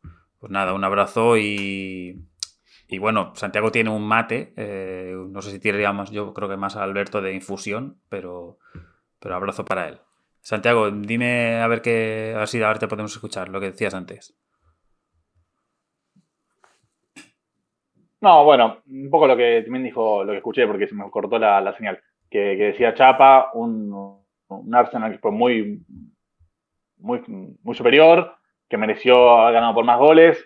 Bueno, decía bien Javi los datos, las estadísticas, pero bueno, los goles hay que hacerlos, no los hizo y terminó sufriendo, cosa que quizás con un rival mejor, con jerarquía, con más poderío, o termina empatando o vas perdiendo, y son partidos que el equipo que quiere ganar la Premier puede dejar pasar, ¿no? Así que creo que ahí está un poco lo que a ajustar el equipo local. Más o menos se ha entendido. Hay pequeños cortecitos de conexión, pero es que ahí con eso tampoco podemos luchar demasiado. Pero bueno, se ha entendido más o menos lo de Santiago. Nos vamos a otra victoria, mismo marcador, pero con victoria visitante, que fue la del Manchester City ante el Nottingham Forest, 1-2, el partido que abría la jornada del sábado. Homenaje del Nottingham Forest a John Robertson, que fue goleador de la final de Copa de Europa del año 80 ante el Hamburgo, asistente en el gol ante el Malmo en la edición del año anterior, más de 500 partidos con el Forest, 85 también con el Derby County, donde él se va con Peter Taylor cuando hay esa separación, digamos, Taylor-Brian Clough, se va con al Derby County a segunda división y luego vuelve, pero ya con una etapa un poquito ya inferior. Y fue asistente de Martin O'Neill en varios clubes. Los últimos que estuvo fue en Celtic y en Aston Villa. Estaba mirando un poco trayectoria de asistente y daban varios así. Y los más destacados, Celtic y Aston Villa, con la etapa de Martin O'Neill que hemos tenido como más reciente. Y falleció durante estos días navideños. Así que bueno, un homenaje. Carta de Picasso of your game. Sí, el Picasso de nuestro juego, en este caso, como jugador con talento, que como decimos, muy importante en ese Nottingham Forest de finales de los 70. Contaba Galder Reguera en El País de John Robertson, que lo había tenido que atender una vez para un tema de un festival de documentales de fútbol que se hizo y que iban a ir a comer al Guggenheim y que John Robertson se negó a entrar porque dijo que en su vida había pisado un museo y que no lo pensaba hacer a esas alturas. Y Galder Reguera decía que no estaba seguro si era verdad o no, pero le contestó, tranquilo, vamos al restaurante, está dentro del museo, pero no vas a ver nada. Y él dijo, pero nada de arte, nada de arte. Nada, como curiosidad del artículo que he leído. Ostras. Bueno, pues nada, un encuentro donde, como decíamos, más allá de este homenaje, lo ganó el Manchester City en una primera mitad. Lo más destacado fue un centro que no acaban rematando ni Gibbs White ni Igor Jesus, un centro de Hudson-Odoi, parecido a lo que hacía poco Hudson-Odoi había marcado al Tottenham con un gol parecido. Y en la segunda mitad, nada más arrancar, hay una falta de Rubén Díaz que tenía amarilla y que se pide una segunda tarjeta que la podían haber mostrado. La primera es verdad que es por protestar, la primera que le sacan al defensa portugués, pero bueno, de esto luego comentará más tarde Sean Dyche. Y más allá de eso, lo que luego llegó minutos después, en el 48, es el 0-1 de Tijani Reinders, asistencia de Cherki, que bate ahí a Joao Víctor con la zurda. En la celebración se ve que a Guardiola señalando a Pepin Linders como de tú eres el artífice de haber creado o haber, digamos, propuesto este tipo de acciones. Y luego lo que llega es una buena parada de Joao Víctor y luego una acción de un poste de un remate de Cherki. Llega el empate de Omari Hutchison en el 53, asistencia de Igor Jesus, aunque el mérito largo de la acción es de Gibbs White porque es el que roba, hace un slalom, abre a banda, luego vuelve a abrir a Igor Jesus y como decimos aquí llega ese empate a 1. Y luego lo que hay es una gran parada de Joao Víctor a Foden, pero después, en el 83, tras un córner, le pega a Cherki para hacer el 1-2. Se pide falta de O'Reilly sobre Gibbs White. Parece que la puede haber, porque al final está Gibbs White medio en el suelo cuando aún se está ahí levantando para el remate de Cherki, pero bueno. Y al final City pues rescata, o más que rescata, se lleva 3 puntos muy importantes de City Ground, de un estadio donde no suelen llevarse muchos puntos varios equipos grandes y le costó con esa polémica que decíamos con la tarjeta y con la del gol del 1-2 que lo podrían haber anulado. Es un partido espectacular el que juega el City, ¿eh? El City, el Nottingham Forest. Sobre todo en la primera parte. Creo que no tira a puerta en la primera parte, ¿no? Yo lo vi, no tengo el dato apuntado, pero creo que no tira a puerta. No, lo más destacado, como digo, es Y el tiro este sí. bueno, el centro chut. Creo, has dicho Joao Víctor y creo que vi en la retransmisión que era John Víctor, ¿puede ser?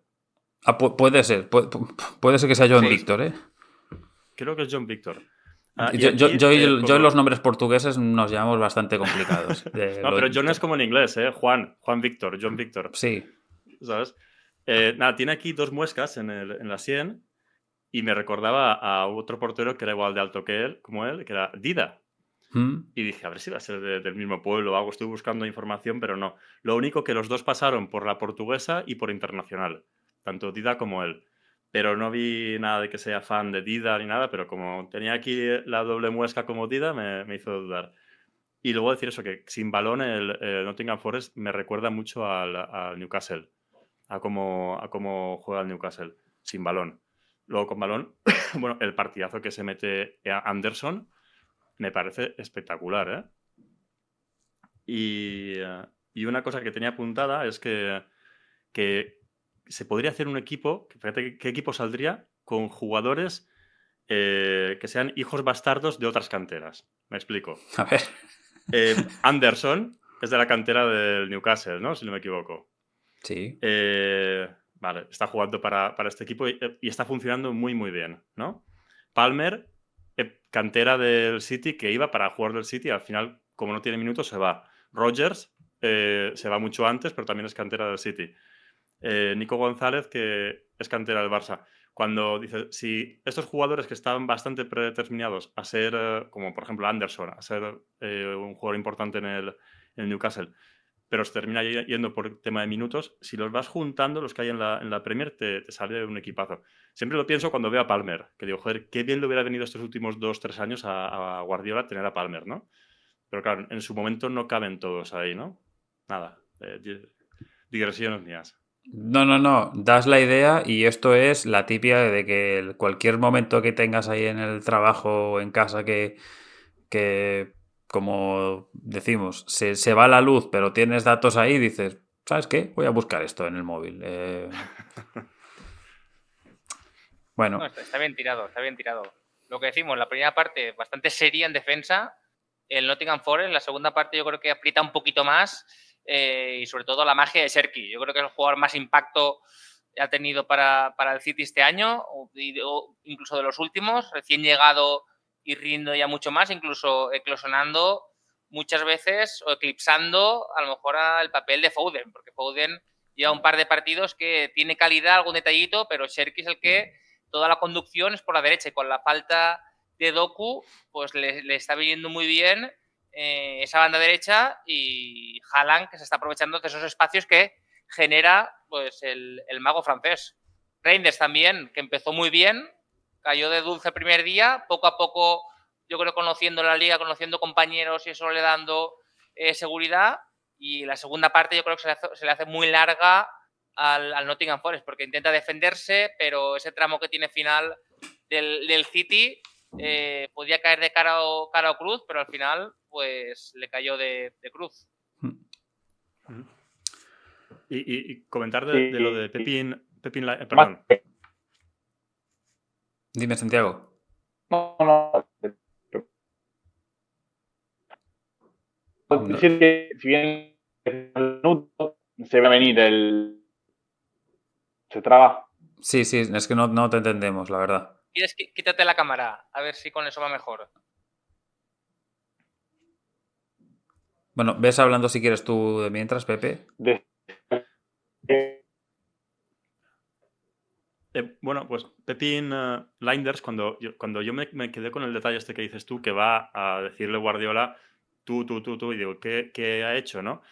Algo diferente a lo que se está haciendo de la primera mitad a la segunda es que sobrecarga mucho la zona de extremos, media punta extremo, con el media punta del otro lado. En el gol, creo recordar que está Foden, Cherki y Reinders en los mismos 10 metros.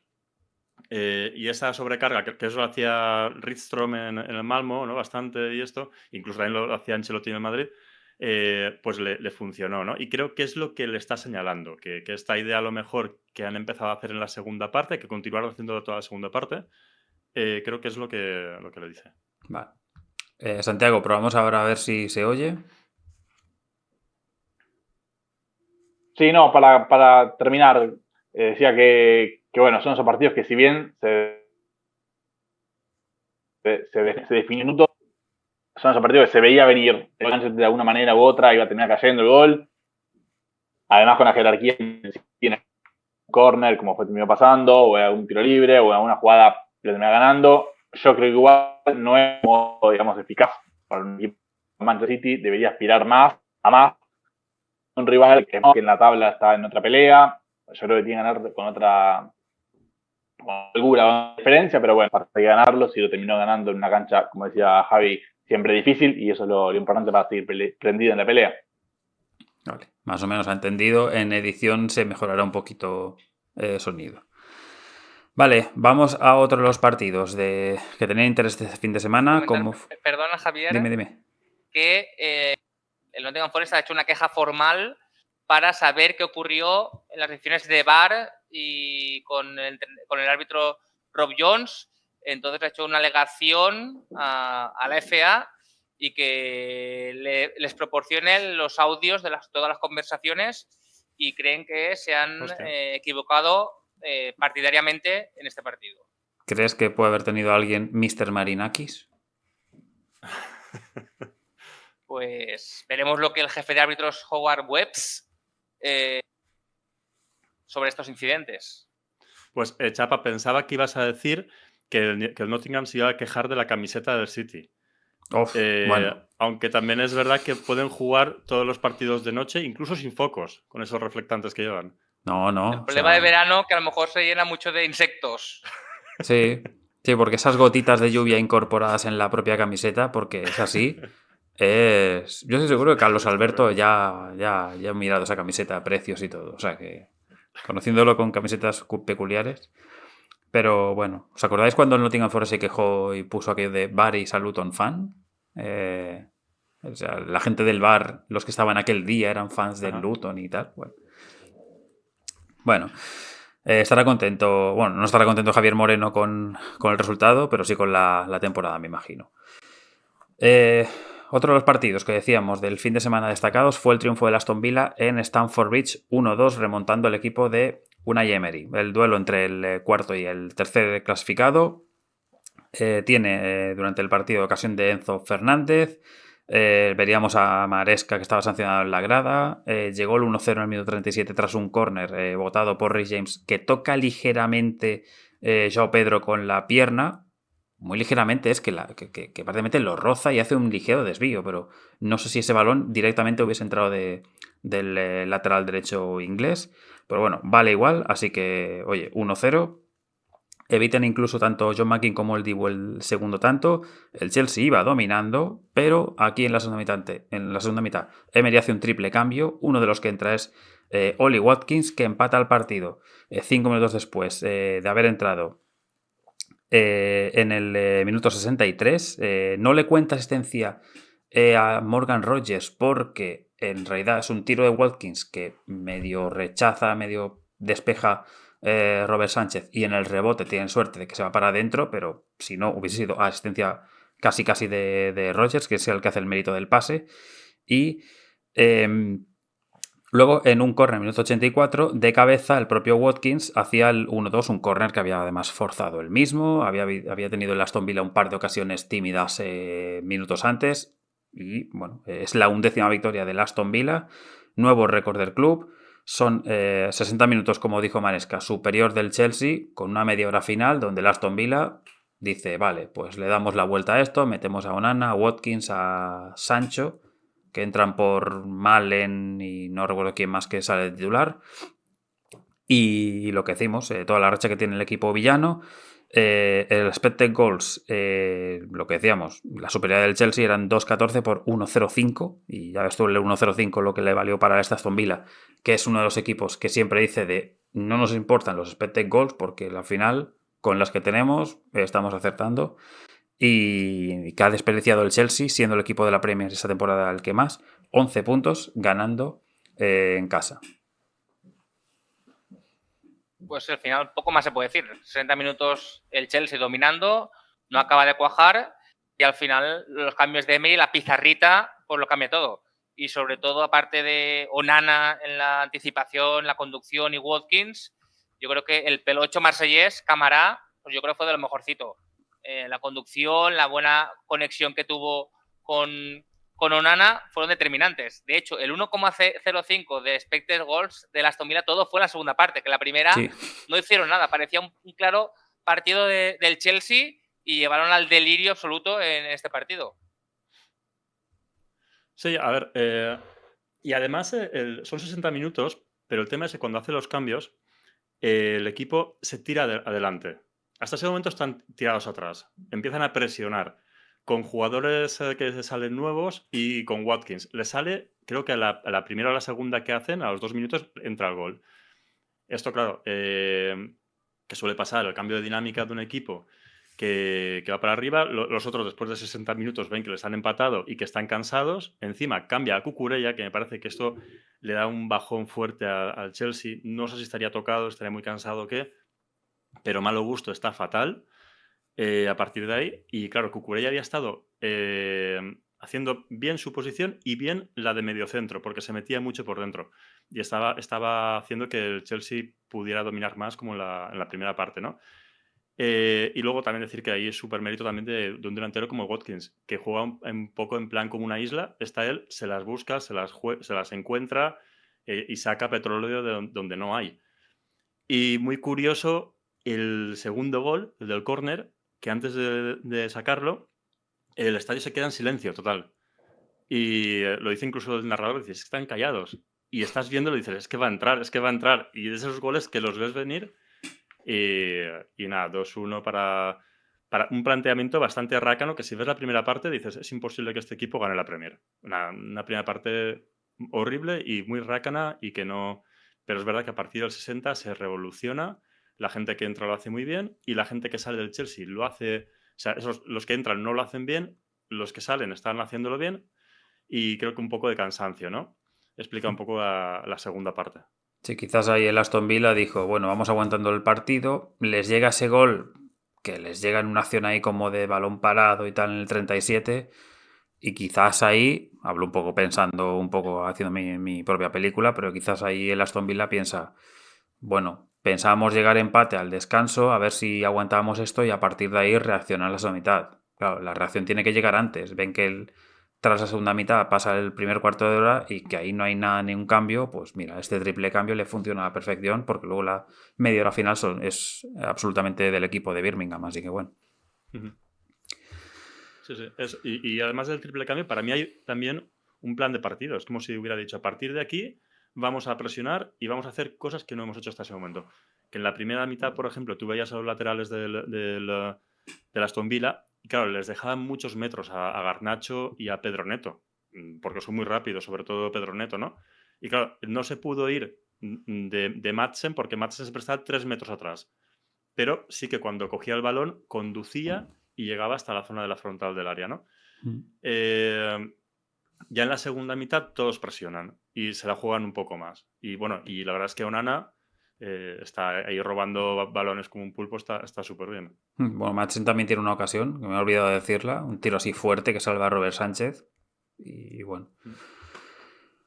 Pues nada, vamos al siguiente. El siguiente es un resultado que no me esperaba, pero el Brentford ganó 4-1 al Bournemouth. Buen momento de forma del equipo de Keith Andrews, que desde, comparado digamos con la misma fecha de la temporada pasada, está 2 puntos por encima y con una situación que pensábamos que iba a ser un equipo más bien de zona baja, zona de descenso, y creo que si no recuerdo mal, ahora van octavo o noveno, según he visto la tablante.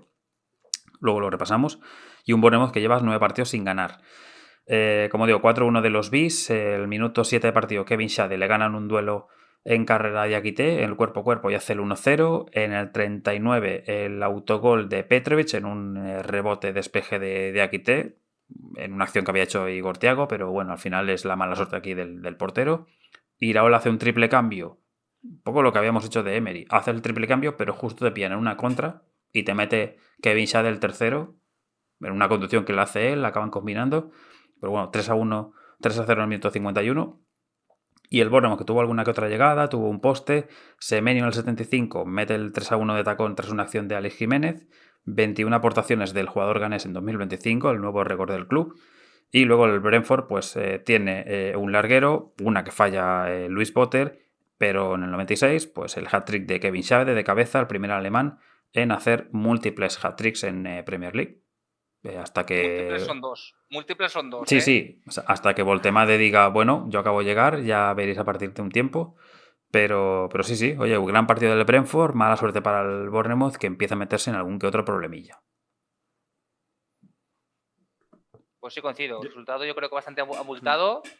Visto lo visto, la primera parte yo creo que las Bees son mejor, la segunda el Bournemouth intenta apretar y yo creo que domina, pero la pegada que tiene el Brentford pues consigue pues esos 2 goles en la segunda parte para las abejas. Pues lo que decimos, en la combinación Igor Thiago, Schade, pues lleva mucho peligro, muchas contras, y también comentar que la presión alta del Bournemouth que hacía Iraola para llevarse el balón, la salvaba muy bien el Brentford con pases altos por arriba, tirándole neveras, como que dice, a Schade para que las retuviera, o Igor Thiago para que también controlaran y se la llevaran, y así salvó el partido. Sí. A ver, el partido en realidad a mí me recordaba, porque me gusta mucho el Bournemouth, pero está en muy mal momento. Y este año creo que puede ser ahí de... Esperemos que no, pero creo que lo va a pasar bastante peor que los anteriores. El resultado es engañoso, o igual no es engañoso, pero los expected goals son muy engañosos. La sensación era de un equipo que estaba fuera, como el año pasado del Tottenham de Postecoglou, que tú veías que atacaba, que tenía ocasiones, pero decías, da igual, si vais a perder porque vais 3-0 abajo. Es que no habéis defendido bien, no tiene sentido, vale, atacáis bien, no paráis en todo el partido, termina el partido 5-2, pero sabes, desde casi la primera parte del partido, los primeros 20 minutos, que van a perder, porque no son consistentes en defensa. Y el Bournemouth estuvo súper inconsistente.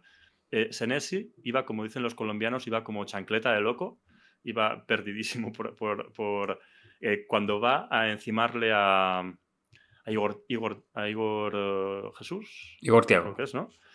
Igor Thiago, perdón. Igor Thiago, se me ha liado el otro. A Igor Thiago, le gana la posición, hace una pared con otro y le mete un pase en profundidad a Schade, que se queda solo con Diakité y Schade le gana la posición y marca. Pero estar fuera de posición le pasa que imagino que es lo que tiene que hacer, porque es un poco como juega el Iraola, pero estaban haciendo tarde y mal. Cuando antes hacían estas cosas arriesgadas y les salían muy bien, ahora mismo no. Y creo que parte de ese problema es que, claro, si te fijas, los defensas que tenía el año pasado, que estaba Kepa, Kerkez, Zabarni y Huijsen. Si miras los que tienen este año, pues creo que incluso Diakité, que ha sido un fichaje que creo que ha sido caro, me parece que no está funcionando demasiado bien. Y que lo que van perdiendo, y creo que Petrovic no me parece tan buen portero como Neto hace 2 años o como Kepa el año pasado. Y al final me parece que si entra en una dinámica de perder la confianza, la cosa pinta mal. Hasta ahora han jugado muy buenos partidos que han tenido la mala suerte de no ganar, como contra el West Ham, como contra el Barnsley, creo que fue. Pero ha sido uno de esos partidos que dices un punto de inflexión de estar abocados al desastre. Perdón por ser demasiado dramático. Pues nada, no pasa nada. Si os parece, vamos a más partidos. Liverpool le ganó 2-1 a los Wolves. Hubo un homenaje a Diego Jota de ambos clubes, que son los donde ya sabéis que jugó el exjugador portugués. Saltaron además los hijos al campo junto a los jugadores y bueno, pues típico homenaje. Además, minuto 20, volvieron los aplausos ahora en este ambiente de las dos hinchadas. Y en lo que es el partido, pues Frimpong y Chiesa fueron de titulares, Szoboszlai era baja por tarjetas, primera titular era para Mateusz Mané en los Wolves, que es un chico que ya hemos comentado alguna vez aquí que se le ven cosas, que aporta cosas al ataque de los Wolves.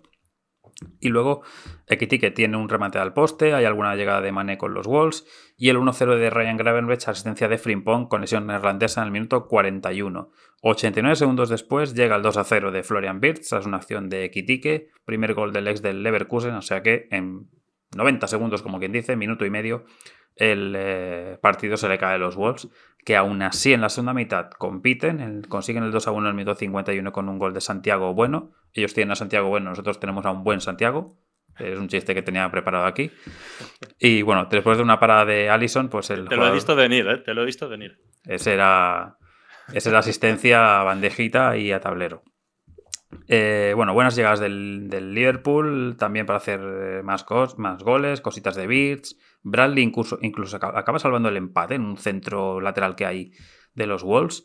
Algún remate de Tolo a Arokodale, nunca me sale el nombre de este jugador, que es una especie de chapa, no sé si me lo compras, pero es como un proto-Lukaku, algo así, porque lo ves fuertachón, que puede ir bien también de cabeza, que puede meter cuerpo y puede hacer cosas ahí, pero creo que le falta adaptación. Pero si con estas cositas que hacen los Wolves en Anfield, si compiten así la mitad de los partidos, como mínimo más de una victoria rascan. La cuestión es que les pilla en Anfield y que te pilla pues haciendo tu peor inicio de la historia de la Premier con solo 2 puntos después de no haber ganado o de haber perdido este partido.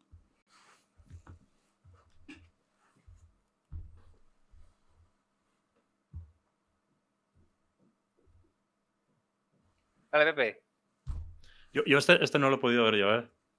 Bueno, pues un poco lo que dice en el resumen es que la calidad del Liverpool ganó, pero el juego y sensaciones, pues nuevamente el equipo de Slot se va contento con los 3 puntos, pero detallitos de Bis que cada vez va sumando más, la conexión con Ekitike que va a ser buena, pero claro, lo que no puedes estar sufriendo contra el colista en la segunda parte, los últimos 20 minutos, prácticamente te dedicas a defender sin nada de peligro y al final ganas por el mayor plantilla que tienes, pero únicamente por eso.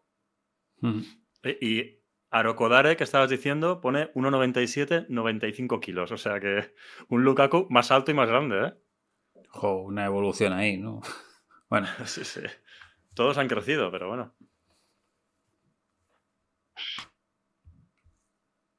Allá un poco del optimismo de Javi, que hizo un mal partido, que estuvo contra un rival complicado, que venía también de un 2-1. Wolves no tiene mucho que ver. No te entendemos, Santiago. Nos sabe muy mal, pero nos está costando mucho entender. No sé si nos oyes. Sí, los escucho, pero bueno. No, es el problema de señal. A ver si ahora se escucha. Santiago, pásate a Starlink. Me sabe mal hacerle publicidad a Elon Musk, pero funciona bien. Yo estoy aquí en la montaña. No, les decía que yo creo que más allá del optimismo un poco de Javi, que es verdad que los Wolves hicieron un buen partido dentro de todo, contra un rival muy complicado, yo creo que ya está, no hay mucho más que hacer, creo que ya están pensando en el Championship del año que viene, 16 puntos es un montón, no lo veo la verdad con ninguna posibilidad de salvarse este año, ¿no? Por más que duela a mitad de año, pero ya está, creo yo, ¿no? Yo pienso más o menos igual, lo único que digo que jugando un poquito de esta manera o encontrando par de cositas, al menos no acabar el año tan bueno, ya el año, la temporada, mejor dicho, el año ya lo acabarán desastrosamente, pero la temporada que rasquen un par de victorias que a 20 puntos yo creo que pueden llegar. No va a ser un éxito en absoluto, pero a 20 puntos al menos puedes rascar contra rivales, ganando 2-3 partidos, sumando empates, etcétera. Pues en la Copa África hubo recadito para Slot. Aficionados faraónicos le pusieron rollo, cuidado con nuestro rey, nuestro tesoro, con la cara de Salah y diciéndole que a Slot que vaya con cuidado. Bueno, pues acaso que no vaya a hacer en verano una excursión por las pirámides de Gaza ni cosas así, ¿no? Cosas así, bueno. Pues nada, más partidos. Burnley y Everton empataron a 0 en el partido sin goles de esta jornada. Era baja Grealish por una enfermedad, por un virus, algo así decía en la transición del Match of the Day. Lo más destacado de la primera mitad es un centro shoot de Dibling que no llega a Beto, y en la segunda pues falla Jacob Brun-Larsen en el 1-0 tras un buen pase de Edwards, salva Dubravka un gol que iba de tacón de Beto, hace una buena parada. La cuestión es que Beto no sabe que el que llegaba a su par en el lado izquierdo era Alcaraz, que venía solo para marcar, y hay otra buena parada de Petrovic, de Dubravka, perdón, sobre Tierno Barry. El Everton pidió penalti por unas manos de Jadon Anthony. Sion Fleming en el descuento tiene un disparo al poste, muy flojito. Un poquito más de fuerza, yo creo que eso va para adentro. Y es un partido donde no hay tiros a puerta de los Clares, porque el poste no cuenta como tiro a portería. Expected goals 1.65, 0.88. O sea, aún así, la oportunidad en teoría de gol estaba más clara del equipo de Scott Parker, pero que sigue sin ganar este tipo de partidos, que si te quieres salvar del descenso en tu casa ante un equipo que tampoco tenga un buen día como el Everton, pues tienes que rascar más puntos. Sí, coincido. Al final, un empate que deja más insulso al Burnley, porque yo creo que por pegada se podría haber llevado el partidito. La primera parte básicamente no ocurre nada, y en la segunda pues aprieta por momentos, mantiene vivo Dubravka, pero pues ese palo de Fleming puede ser que a final de temporada se acuerden de él.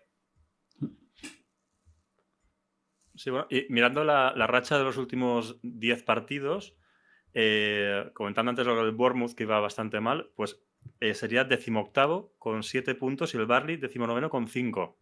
Los gols, evidentemente, continúa con 0. Bueno, los últimos 10 partidos 0, lleva 2 puntos en total, ¿no? Y el West Ham está un poquito por encima. Chapa, a ver si la cosa... ¿Estáis ahí? Tú entre el Valencia y el... No ganarás para pastillas para los nervios, ¿eh? Duermo mal, duermo mal por las noches, la verdad. Bueno, cuando mira a Italia la cosa se le pasa.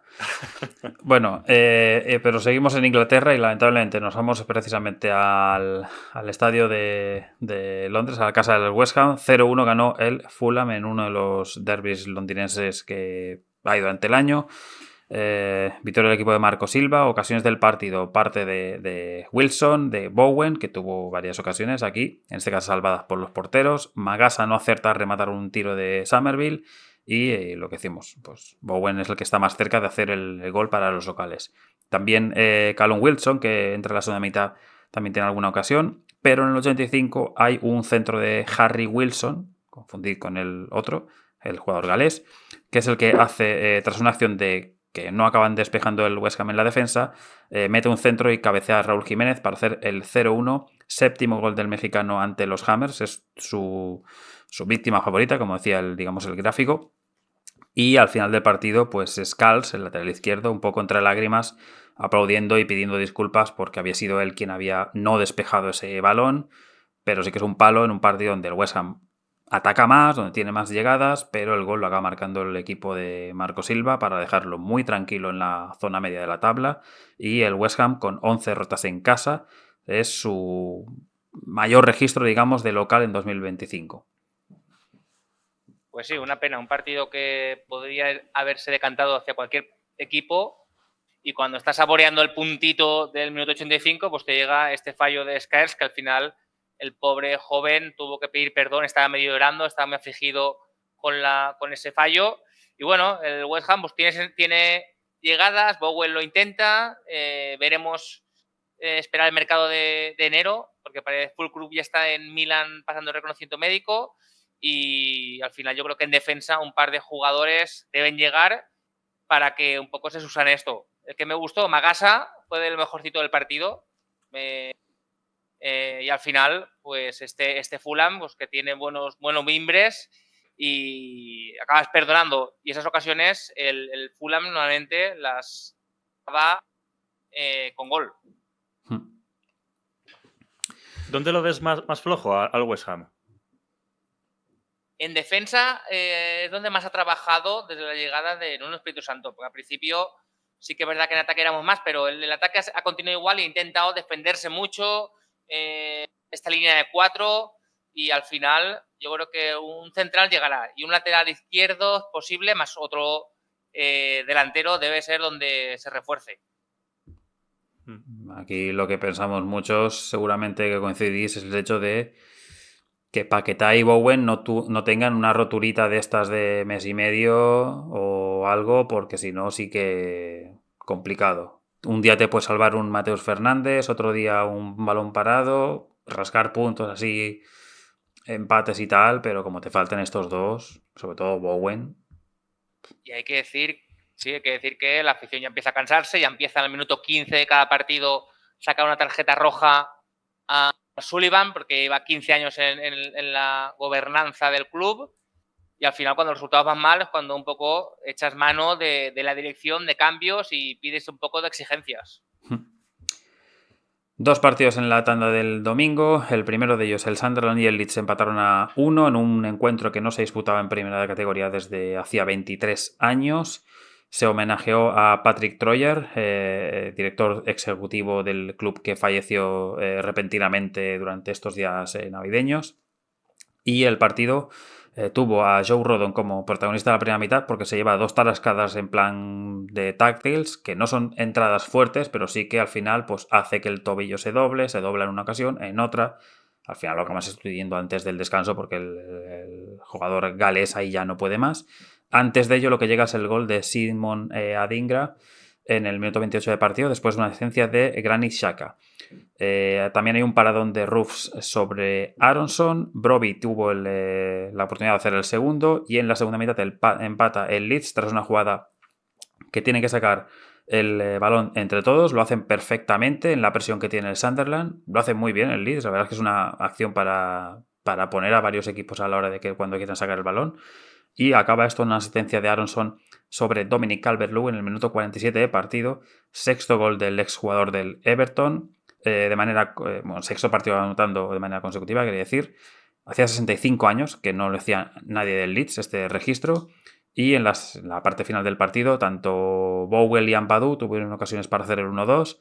O sea, acaba mejor el partido incluso el Leeds de Farke, que se ha alejado de los puestos de descenso en una cantidad que ahora repasaremos cuando hagamos la tabla, pero viven mucho más tranquilos. Yo creo que lo hubiesen firmado los del Leeds al inicio de la temporada. Y además es su quinto partido consecutivo sin perder. Y los Black Cats pues están invictos además en casa. Y la estadística decía del match of the day que el Leeds había hecho el doble de toques en área rival que el Sunderland, en este caso había hecho 42. Pues en este partido, ¿cuál de los dos goles os gustó más? El primero, ese pase de Saka, que rompe una línea, o el segundo gol, esa combinación de 11 jugadores involucrados en la jugada, una jugada que sale desde el portero y acaba con el buen hacer de la anticipación de Calvert-Lewin. Yo el segundo. No. Por el problema de eléctrico de ayer, estuve todo el día sin luz, me quedé con los 4 partidos que vi, pero no he podido ver. No he podido ver más. Pues gana el voto aquí de... Sí, estaba clara.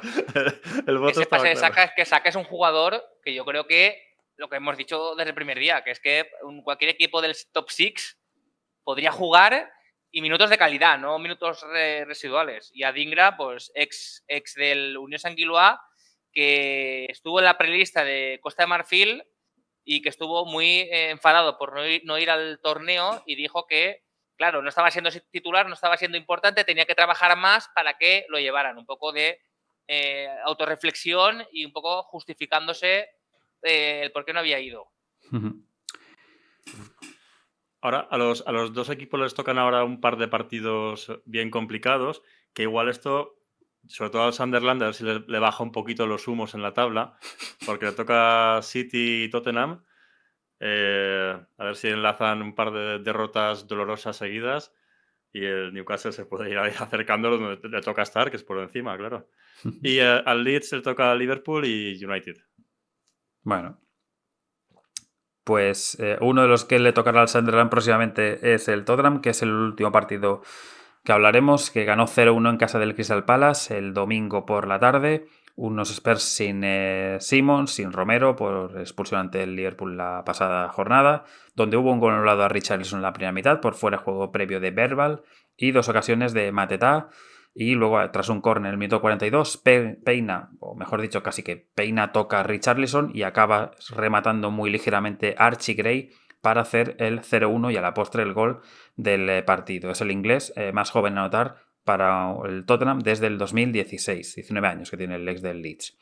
El Palace en la segunda mitad intenta empatar el encuentro, no tiene grandes ocasiones como tal, tiene un par de ocasiones de Deveney, de Lacroix, Gehi, pero no hay ninguna ocasión que digas Vicario aquí te ha salvado del partido. Es un Palace que está ahora mismo en una etapa un poco más complicada. Recordemos que venía también de jugar en cuartos de Carabao Cup días antes ante el Arsenal.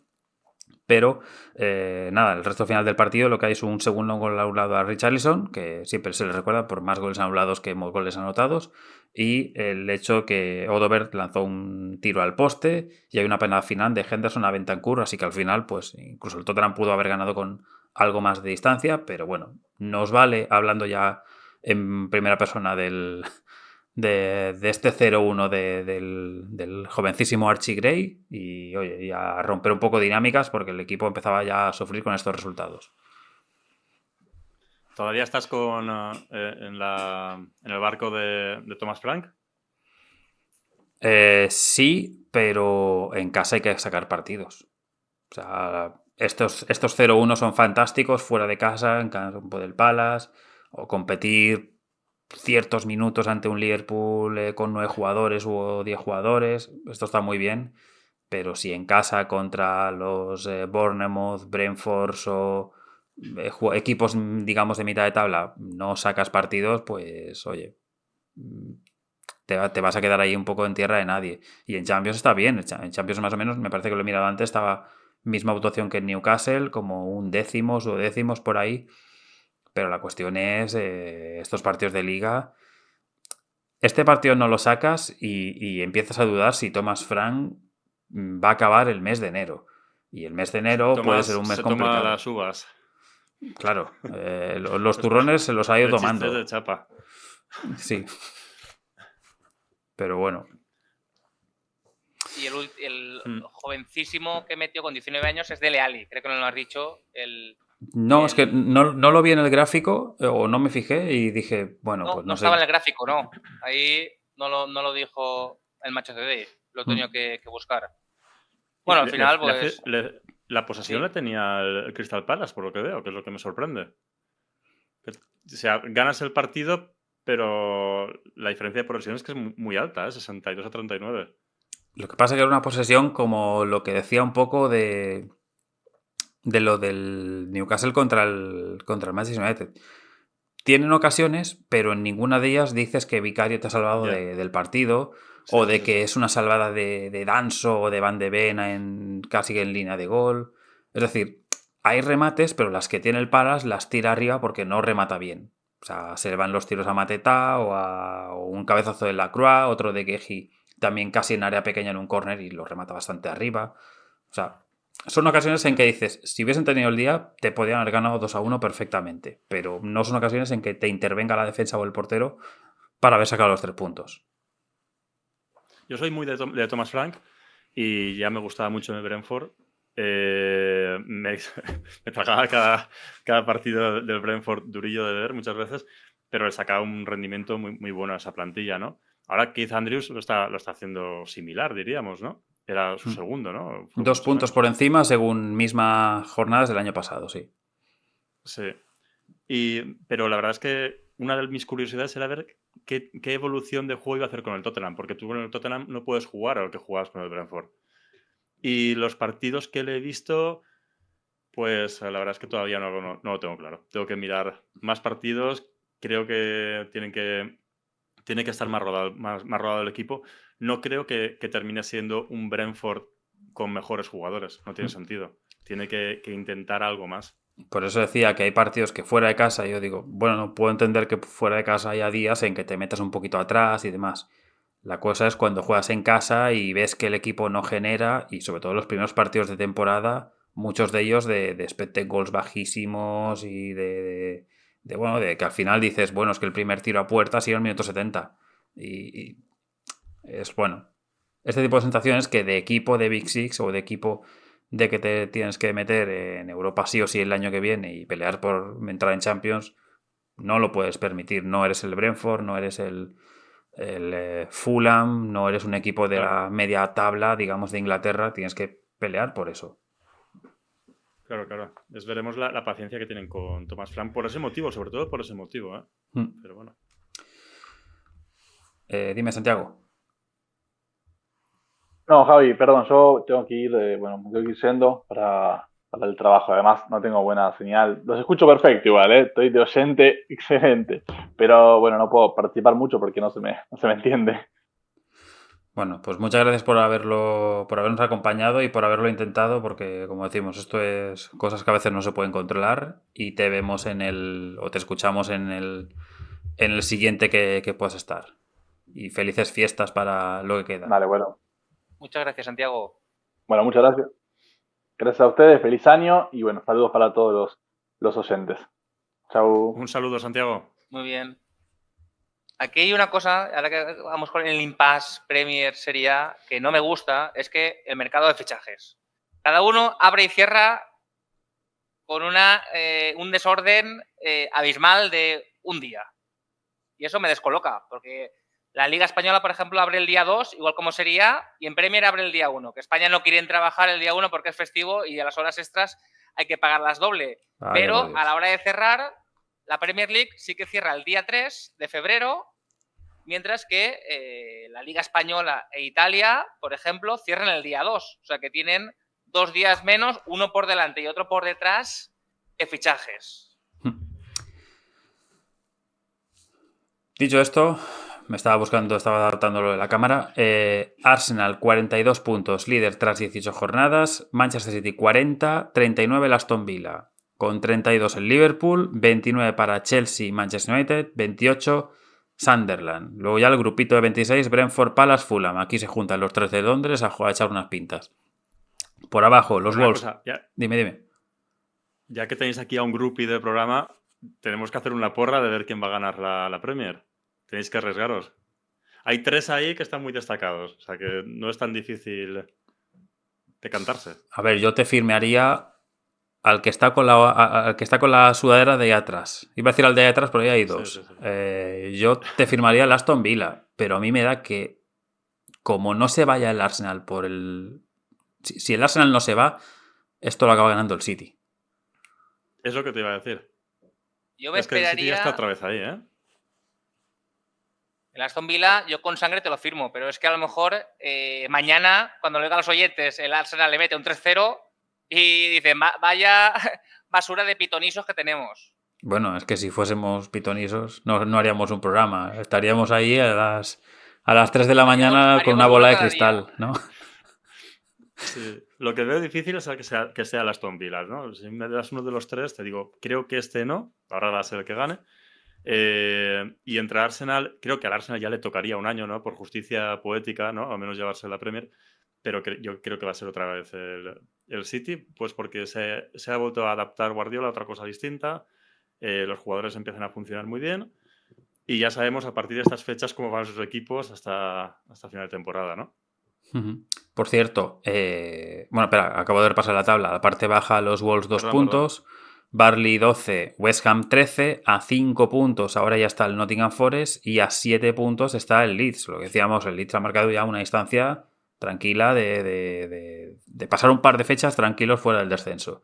Y no muy lejos está el Bournemouth y luego ya, Pepe, tenemos al Newcastle con 23, pero no tenemos en cuenta que con 10 puntos de distancia del descenso el Newcastle tenga que estar peligrando la zona baja. Lo que estábamos diciendo, aunque el Aston Villa pierda la próxima jornada ante el Arsenal, a ver si quedan 5-0 por una circunstancia X, no lo sé, pero aun perdiendo 2-1 no creo que fuese un drama. Y aquí se junta la cosa en que se va a jugar un partido de la segunda vuelta antes que todo el cierre de la primera vuelta, porque Aston Villa y Arsenal, por ejemplo, ya jugaron. Acordémonos del gol de Buendía. recientemente. Esta jornada, ¿esta no es de la segunda vuelta ya? No, esta había sido la de 20 a 18. Es que creo que coinciden, como es calendario asimétrico, de las últimas jornadas de la primera vuelta, creo que en un mes se coinciden ida y vuelta en la primera. Cosa que asimétrico está bien, pero que coincidan tanto no me gusta a mí demasiado. Ya, pero en este caso, mira, no se da la vuelta entera porque, por ejemplo, voy a repasar la próxima jornada. Mañana martes hay Burnley-Newcastle. ¿Te acuerdas, Pepe, ese partido del Newcastle tranquilísimo y que el Burnley de repente mete un gol y casi lo empata? Pues se vuelve a dar. O sea, esto ya se ha dado meses antes. Bueno, hace no mucho realmente. Ahora esto no hará casi ni un mes de estos partidos. Un mes y medio, ¿no? Igual. Yo creo que es en noviembre, me suena. Pues ahora te lo digo porque, a ver si lo veo por aquí. Sí, el 6 de diciembre jugaron ese partido. En un mes, lo que te he dicho yo, en menos de un mes se juegan ida y vuelta. Sí. Bueno, Burnley-Newcastle, Chelsea-Bournemouth, Nottingham Forest-Everton y West Ham-Brighton van a las 8:30. Y para las 9:15 está el Arsenal-Aston Villa y el Manchester United-Wolves. 6 partidos para el día 30, la mar de bien. Pero el día 31 ya hemos explicado que no hay. Y el 1 de enero a las 6:30, o sea que para los que se acuesten tarde hay tiempo para estar ahí luego ya con el café o con lo que quieran de infusión. Crystal Palace Fulham y Liverpool Leeds. Y para la noche, Brentford Tottenham y Sunderland Manchester City. El Brentford Tottenham tiene moro, ¿eh? Hombre, es la vuelta de Thomas Frank y todo esto, pero bueno. Más allá de esto, tenemos esta jornada como intersemana, entre martes y jueves, y el fin de semana, el sábado, tenemos Aston Villa, Nottingham Forest ya de la jornada 20, y de lo que vamos a destacar, Chapa, hombre, los Wolves reciben al West Ham. Tiene tan mala pinta este partido, pero bueno. Si lo gana el West Ham, dices, los Wolves, olvídate. Si lo ganan los Wolves, West Ham, preocúpate. Nuno, púdate al INEM. Sí. 6:30, Bournemouth Arsenal, que puede ser un partido entretenido. Y para el domingo tenemos Leeds Manchester United, todo un clásico también de Inglaterra. Derby. De las rosas. Sí. Rosa blanca corta rosa roja. Exacto. El Liverpool, por ejemplo, visita al Fulham. El Newcastle, Pepe, recibirá al Crystal Palace, que nunca sabes cómo va a estar, ahí el equipo de Glasner. Los Spurs reciben a las 4 de la tarde del domingo al Sunderland. Todos estos los estoy diciendo que son de las 4 de la tarde. Y para las 6:30, Manchester City-Chelsea. Es decir, en los horarios del fin de semana se van a jugar como si fuesen 2 sábados, para que la gente lo tenga en mente. Es decir, 1:30, 4, 6:30. No es como en los domingos que suele haber 3, 5:30. Y luego ya, pues la siguiente semana ya es pasada a Reyes y ya habremos hecho programa por aquí en algún momento o estaremos a punto de hacerlo. O sea, que será el día 6, 7, etc. Así que esto por Inglaterra. Por la Championship